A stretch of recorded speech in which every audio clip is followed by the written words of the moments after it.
Bienvenidos a un nuevo capítulo de Consultorio Jurídico, un espacio donde expertos de la Universidad Libre dan respuesta a sus dudas legales. Hoy hablaremos acerca de las consecuencias legales de las deudas, la ley de insolvencia económica y las centrales de riesgo. Para esto hoy nos acompaña el doctor Henber Angarita, él es especialista en Derecho Comercial. Doctor, bienvenido. Diana, muy buenas tardes, muchas gracias por la invitación y un saludo especial a todos los que nos ven a esta hora por el Facebook Live del Tiempo. Bueno, yo quisiera empezar esta conversación hablando acerca de las consecuencias legales que tiene una deuda. Bueno, en principio, lo que se debe tener en cuenta cuando una persona adquiere una determinada obligación, cualquiera que sea su naturaleza, lo primero que tienen que tener en cuenta es que las obligaciones que él adquiere, tiene que pagarlas. ¿Sí? Las obligaciones nacen para cumplirse, eso es lo normal. Si nosotros debemos cumplir nuestras obligaciones. Y además debe tener en cuenta que en caso de que no pueda cumplir por cualquier situación esa obligación, los bienes, sus bienes presentes y futuros quedan como garantía del cumplimiento de esa obligación frente a su acreedor. Entonces es importante que las personas sepan y tengan muy claro cuando adquieren una determinada obligación, primero que las obligaciones son para cumplirse, no adquirir una determinada obligación con el pensamiento o con la idea de que yo no la voy a cumplir. Primero, las obligaciones debemos cumplirlas y en caso de que no se puedan cumplir, desde el punto de vista jurídico hay que tener en cuenta que sus bienes presentes y futuros garantizan esa obligación en caso de un posible incumplimiento. ¿Qué implicaciones tiene servir como fiador o como codeudor de una deuda?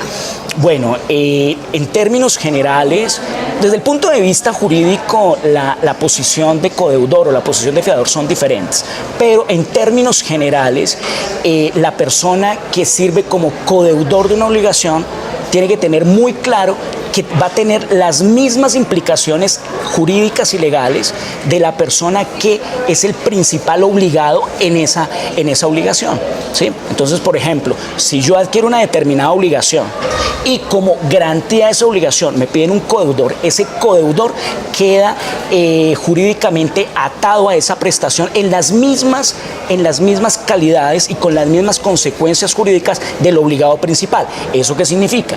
Que le pueden cobrar, si es codeudor solidario, el acreedor puede cobrarle a cualquiera de los dos la totalidad de la obligación. Y si alguno de ellos no paga, pues se puede iniciar un proceso de ejecución contra cualquiera de ellos dos. Y ellos dejan en prenda, por decirlo de alguna manera, desde el punto de vista jurídico, como garantía de esa prestación, sus bienes presentes y futuros, como ya hablábamos anteriormente. Bueno, y pasando ahora al tema de las centrales de riesgo, una vez una persona falla a esa obligación que tiene con las deudas, ¿inmediatamente queda reportado en una central de riesgo? No, Diana, eso es una pregunta muy interesante porque se debe aclarar ese tema. No es tan así, no es de manera automática. Si una persona incumple una obligación crediticia con una entidad financiera, con una entidad comercial, de servicios, de manera automática no se va a generar ese reporte. Eso tiene unas etapas y las etapas básicamente son: primero, debe existir una autorización expresa del titular de la obligación, del deudor, que permite ese tipo de reportes negativos ante centrales de riesgo. Primero, si no existe esa autorización expresa, no se puede realizar el reporte.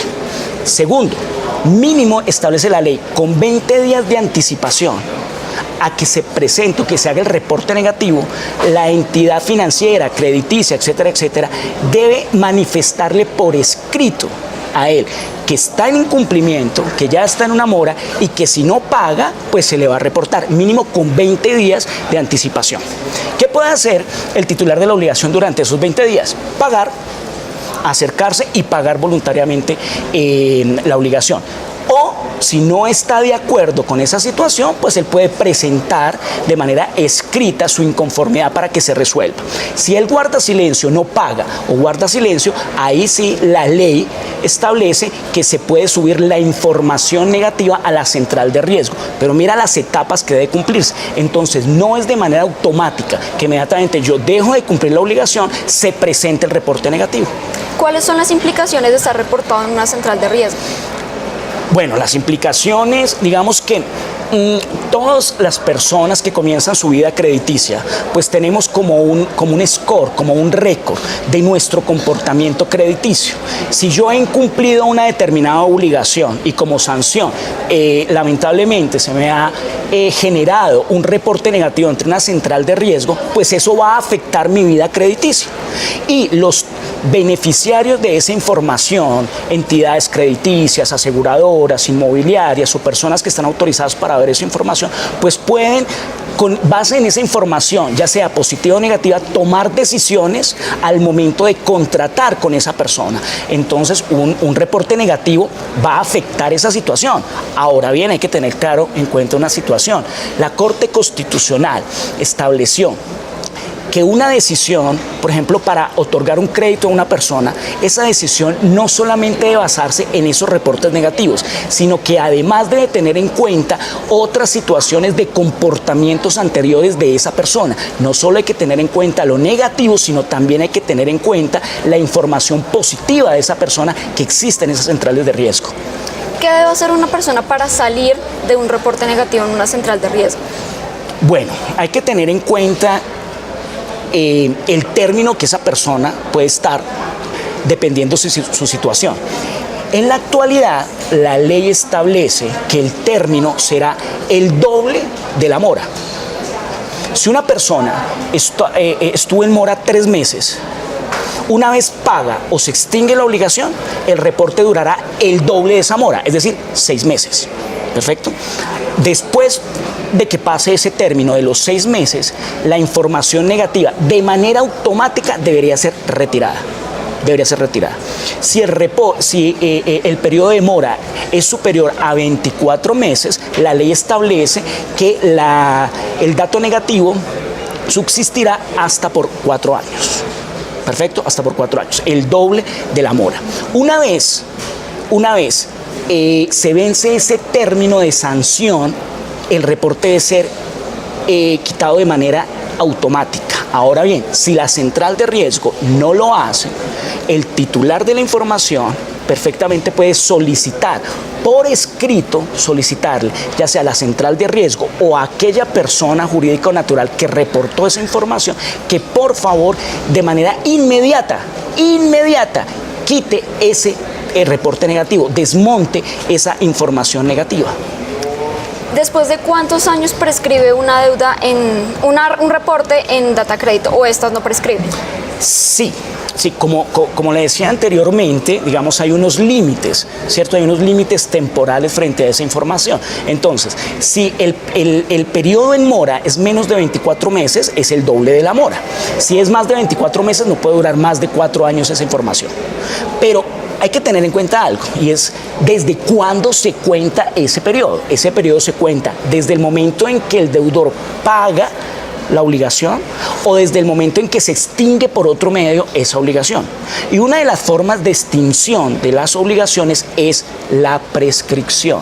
Perfecto. Entonces, si la obligación prescribe, pongamos un ejemplo, a los 10 años prescribe, se extingue la obligación, debes contar 4 años más por el periodo de sanción, porque duró más de 24 meses en mora, y ahí debe caducar totalmente ese dato negativo. Entonces, claro que sí, todas las obligaciones prescriben, y esos datos negativos no pueden ser permanentes, son temporales en los periodos que establece de manera expresa el legislador. Bueno, en octubre de 2012 entró en vigencia la Ley de Insolvencia Económica. Doctor, ¿de qué trata esta ley? ¿Cuáles serían los beneficios de esta ley? Bueno, hay que tener en cuenta, digamos que en este momento tenemos 2 regímenes. Un régimen de insolvencia para aquellas personas que tienen la calidad de comerciantes, que tienen un régimen especial, que es un régimen de la Ley 1116. Perfecto. Y por otro lado, tenemos el régimen de insolvencia para las personas naturales no comerciantes. La ley establece, digamos que unas situaciones especiales en que una persona tiene que estar inmerso en esas situaciones especiales para que pueda acudir a ese tipo de situaciones. Digamos que cuáles son los beneficios. En términos generales es normalizar sus obligaciones. Es una persona que está diciendo, en este momento estoy en una situación de insolvencia, estoy en una situación de cesación de pagos, no puedo pagar. Entonces yo, ¿qué es lo que quiero hacer? Quiero someterme a un proceso especial, a un trámite especial que es supremamente rápido. Llamo a todos mis acreedores, siento a todos mis acreedores y les digo, comienzo a negociar con ellos, les digo, yo puedo pagarles de esta manera, ¿cierto? La idea es que usted pueda ofrecer una excelente opción de cómo puede llegar a realizar sus obligaciones, que ellos estén de acuerdo, que ese acuerdo se avale por las personas que pueden avalar estos acuerdos y lograr la normalización a futuro de sus obligaciones. ¿Cuáles son los requisitos que debería presentar una persona para apelar a esta ley? Básicamente, las hipótesis que establece la ley es una persona ha entrado en cesación de pagos por más de 90 días de 2 o más obligaciones con 2 o más acreedores, o que tenga en curso 2 o más procesos ejecutivos o procesos de coacción, y que ese monto de las obligaciones no supere el 50% de su pasivo. Eso básicamente es la hipótesis que establece la ley para que una persona natural, no comerciante, como decía anteriormente, pueda acudir a este proceso especial. Si una persona tiene un embargo vigente y acude a esta ley, apela a esta ley, ¿qué pasa con este proceso? Perfecto, Diana. La ley establece de manera expresa que cuando una persona es aceptada en un trámite especial de insolvencia, esta persona es aceptada ese trámite, los procesos ejecutivos o procesos de restitución que se están llevando y se están desarrollando en contra de esa persona se suspenden. Quedan suspendidos. Perfecto.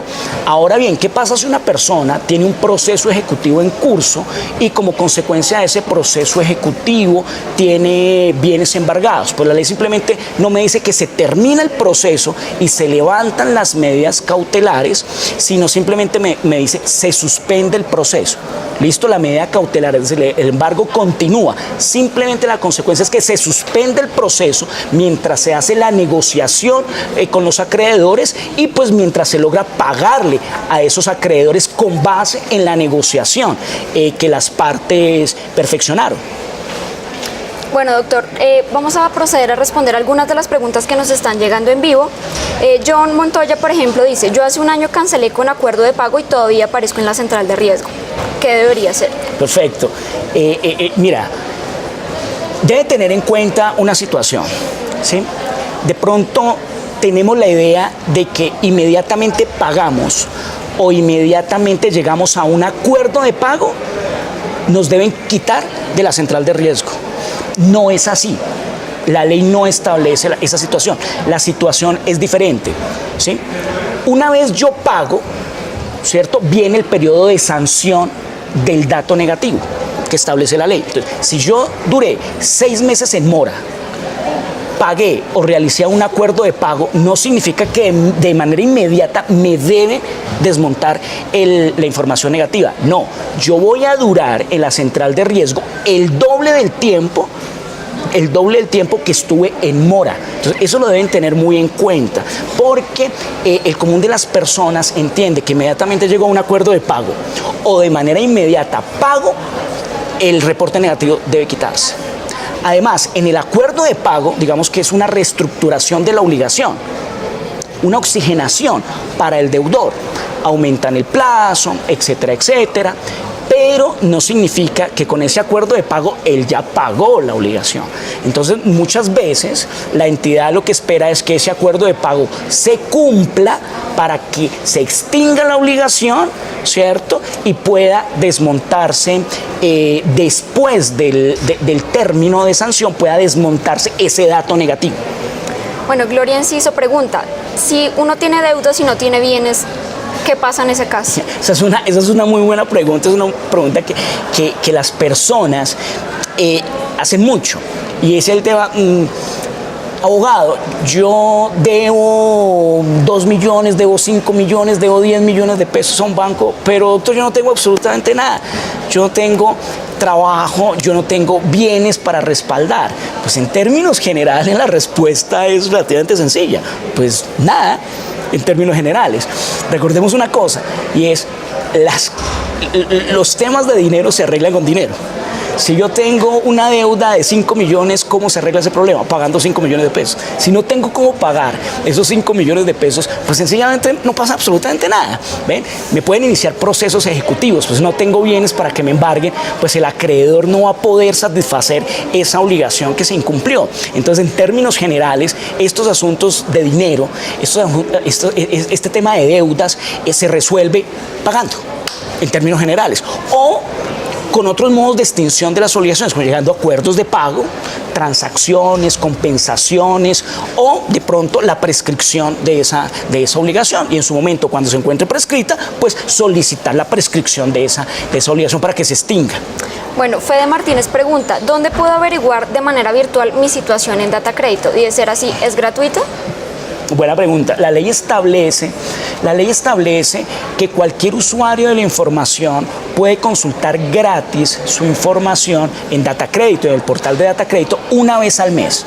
Eso es importante, una vez al mes lo puede consultar, ya sea de manera virtual en las plataformas que estas centrales de riesgo administran, o hacerlo de manera escrita. Él puede pasar una consulta manifestando que necesita saber qué información positiva o negativa reposa en esa central de riesgo.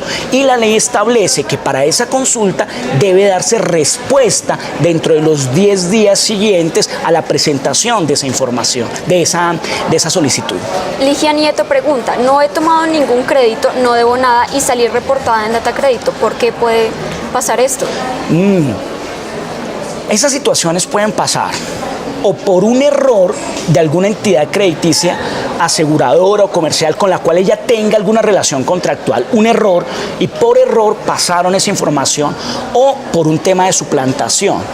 También puede pasar esa situación. Entonces, ¿qué tiene que hacer ella? Está totalmente convencida de que no debe absolutamente nada, de que no es la información de ella la que reposa ahí. Tiene que hacer una solicitud ante la central de riesgo, en donde de manera expresa, por escrito, le manifieste que de manera inmediata le informen por qué aparece ese dato negativo, esa información negativa, y de manera inmediata desmonten esa información. Si durante ese término de 15 días, porque aquí ya no es una consulta sino un reclamo, término de 15 días, la central de riesgo no lo hace, ella puede acudir a la Superintendencia de Industria y Comercio, Delegatura de Protección de Datos Personales, o hasta por vía tutela ante un juez de la República, porque esto es un derecho fundamental.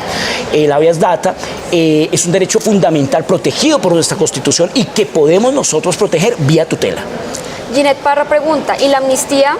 ¿Qué pasa en este momento con la amnistía que hay en estos temas? Bueno, perfecto. En este momento, y todos debemos estar muy atentos porque se está negociando en el Congreso de la República una ley de perdón y olvido, así la llaman, que es una ley muy interesante y muy probablemente va a salir exitosamente esa discusión que está pasando por el Congreso, y ese proyecto de ley prevé un periodo de gracia y un periodo de perdón.